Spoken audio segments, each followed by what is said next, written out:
went to 4 different doctors, one of which told me, oh, you're a new mom, you're just out, relax and have a glass of wine, which is not fixing nor addressing the problem. That's called medical gaslighting.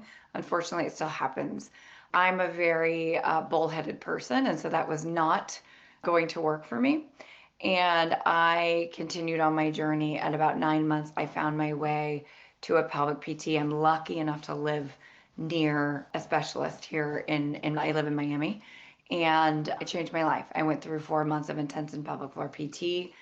I was lucky enough I had a job that I could be flexible and I could go do that. I did that for 4 months.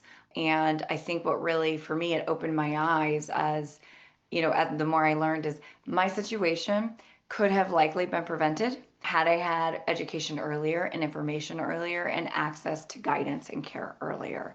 I'm also from the Midwest originally, and the whole time I'm sitting in a urban area, I'm thinking about my family and many other, in our case, Americans that live in rural areas or suburban areas that don't have access to specialists and care. And so, like many things health related, accessibility and affordability really became the drivers of Pelly Health.